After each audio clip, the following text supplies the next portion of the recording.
हम सकारात्मक बने रहें और इस महामारी में अपने आप को, अपने परिवारजनों को सुरक्षित रख सकें। सबसे ज़रूरी है कि हमें कुछ बातों का ध्यान रखना है कि क्या हमें करना है और किन चीज़ों से हमें दूर रहना है, जिससे हम आसानी से इससे जी सकते हैं। यहाँ पे मैंने कुछ चीज़ों को, जो बेसिकली बहुत कॉमन चीज़ें हैं, उनको डिवाइड किया हुआ है, क्या हमें करना चाहिए, क्या हमें नहीं करना चाहिए। जिन बातों का हम विशेष ध्यान रखेंगे, क्या करना चाहिए हमें, उसमें पहली चीज़ है, हमें मास्क का अनिवार्यता प्रयोग करना चाहिए। ये बिल्कुल सही है कि हमें मास्क का प्रयोग करना ही चाहिए, क्योंकि ये वायरस एयर ट्रांसमिशन हो रहा है। दूसरा, हमें व्यक्तिगत स्वच्छता एवं शारीरिक दूरी बनाए रखना है। बहुत ही ज़रूरी है कि हम अपने हाथों को बार-बार साबुन से या सैनिटाइज़र या आपका हैंड वॉश जो भी हो, उससे आपको हाथ साफ कर लें, क्योंकि बहुत सी चीज़ों को हम बार-बार छूते हैं, उससे जो वायरस हो सकता है कि वो हमारे हाथों में, शरीर पे टच हो सकता है, तो हमें अपने हाथों को ज़्यादा से ज़्यादा साफ करना चाहिए।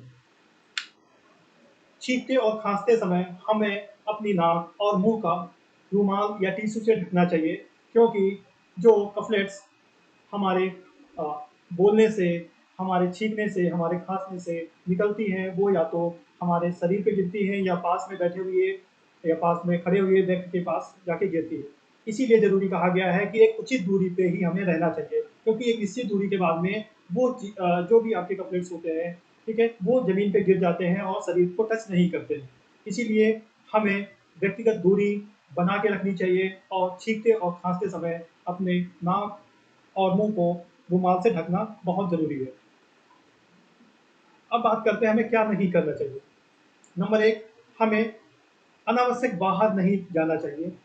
बहुत जब तक हमें ज़रूरत ना हो, हमें घर से बार-बार बाहर नहीं निकलना चाहिए। भले मास्क लगाए हों आप, लेकिन आपको बार-बार बाहर नहीं जाना है, क्योंकि आप बाहर जाने पे उसके कैरियर हो सकते हैं, वो चीज़ आपके घर तक आ सकती है।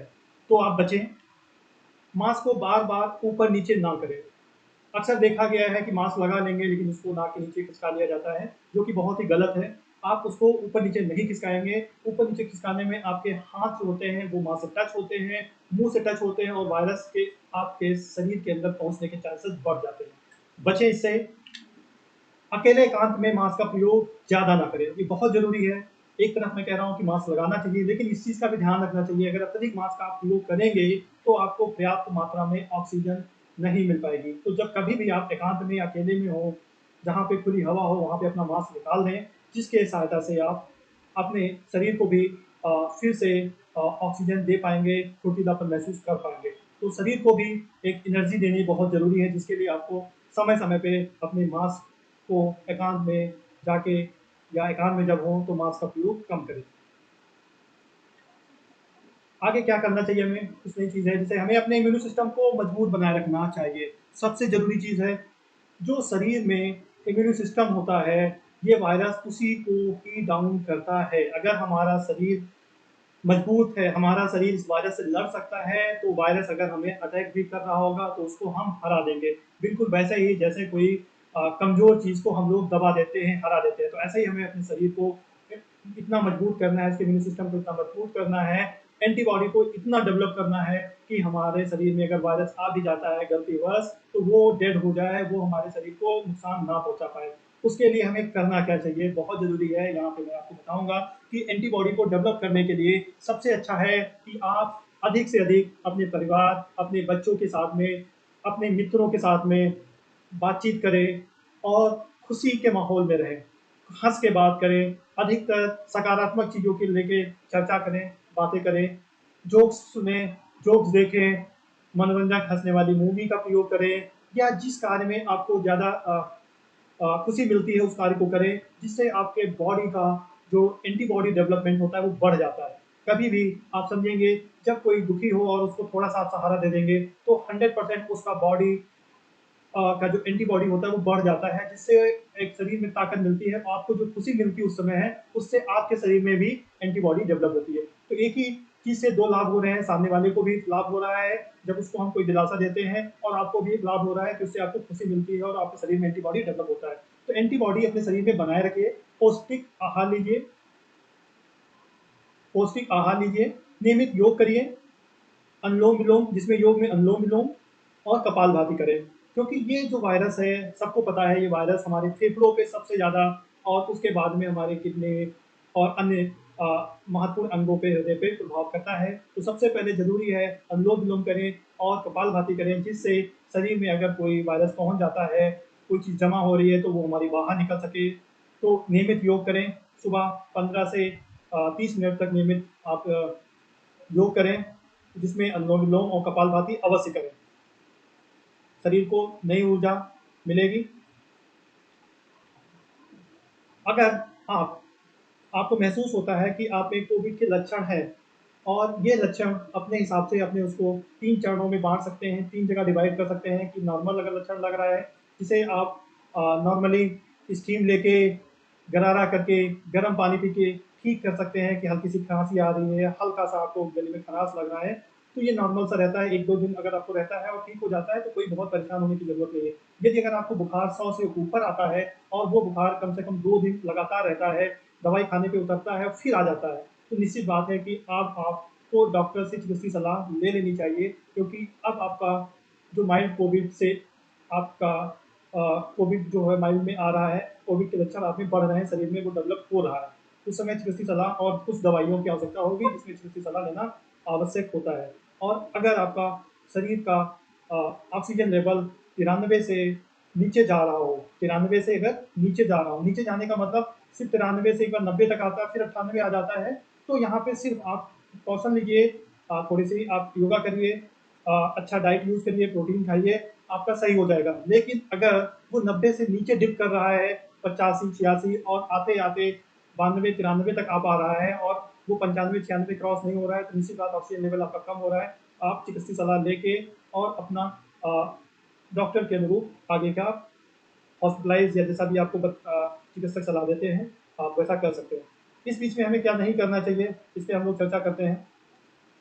हमें नकारात्मक खबरों से बचना है। हमेशा ध्यान रखेंगे, जितना आप नेगेटिव चीज़ों को सोचेंगे, नेगेटिव विचारों को सोचेंगे, जितना आप न्यूज़ कोविड को लेके सुनेंगे, जितना रहेंगे, उतना आप परेशान होंगे, और आपका जो इम्यून सिस्टम है डाउन होगा, एंटीबॉडी आपकी कम डेवलप होंगी, जिससे शरीर आपका और क्षतिग्रस्त हो सकता है। तो बचें, जैसा मैंने कहा अभी, इम्यून सिस्टम को आपको मजबूत रखना है, शरीर में एंटीबॉडी को बढ़ाना है। आवश्यक दवाओं, चिकित्सीय उपकरणों का भंडार ना करें। प्लीज़ प्लीज़ प्लीज़ मेरा सभी से अनुरोध है, अगर आपको ज़रूरत नहीं है, तो आप अनावश्यक दवाइयों का भंडारण ना करें, ऑक्सीजन सिलेंडरों का भंडारण ना करें।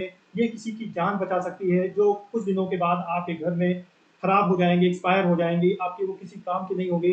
तो मेरा हाथ जोड़ के आपके से निवेदन है कि अगर आपके आसपास ऐसा कोई भंडारण जिन्होंने कर रखा है, तो वो अपने ज़रूरतमंदों को उसको साझा करें, जिससे कि किसी की जान बचाई जा सके, और अनावश्यक भंडारण ना करें। अपना एक ग्रुप बना लें, जिसमें 8 से 10 लोग हों, और आवश्यक चीज़ें जो चिकित्सीय उपकरण हो सकते हैं, दवाइयाँ हो सकती हैं, ऑक्सीजन सिलेंडर हो सकता है, 10 लोगों के संपर्क में अपना एक नेटवर्क बना के रखिए कि आवश्यकता पड़ने पे वो आपको मिल जाए। बस इतनी व्यवस्था आप रखिए इमरजेंसी के लिए, बाकी आप उसका भंडारण ना करें। अगला है, सिर्फ शारीरिक दूरी बनाएं, अपने बुजुर्गों, रिश्तेदारों, मित्रों से बातचीत और मदद करते रहें, क्योंकि जैसा इस समय खबरें आ रही हैं कि बूढ़े माँ बाप को, रिश्तेदारों को लोग सिर्फ कोविड पॉजिटिव होने की वजह से उनको घर से बाहर छोड़ा जा रहा है, छोड़ दिया जा रहा है, हॉस्पिटलों में गेट पे छोड़ के चले आ रहे हैं, उनकी खबर नहीं ली जा रही है। ये बहुत ही अमानवीय है। आप अपने रिश्तों को ख़त्म मत करिए, आप संबंधों को मत खत्म करिए, सिर्फ आप शारीरिक दूरी बनाए रखें, अपना बचाव रखें कि आपको संक्रमण ना हो। और उसके साथ साथ अपने जो रिश्तेदार हैं, आपके माता पिता हैं, आपके घर में कोई भी बुजुर्ग हैं, आप उनसे प्यार से बातें करते रहिए, जिससे उनके शरीर में भी एंटीबॉडी और इम्यून सिस्टम उनका डाउन ना हो, मोरल डाउन ना हो, क्योंकि जब उनके सामने आप नहीं होते हैं या उनसे आप ऐसा बर्ताव करते हैं, तो वो बीमारी से पहले ही अपने आप को मरा हुआ या अपने आप को दुखी महसूस करते हैं, जिससे उनका शरीर और ही ज़्यादा निर्जीव धीरे धीरे होता चला जाता है। मेरे ख्याल से इस वीडियो में आपको कुछ लाभ मिलेगा। धन्यवाद। मेरा इस वीडियो का सिर्फ और सिर्फ मोटिव था कि आप लोग सुरक्षित रहिए, अपनों का ध्यान रखिए, अनावश्यक दवाओं का, चिकित्सीय उपकरणों का भंडार ना करें। धन्यवाद। हारेगा कोरोना, जीतेगा भारत, मिल के लड़ेंगे हम इस पैंडेमिक दौर में। जय हिंद, जय भारत।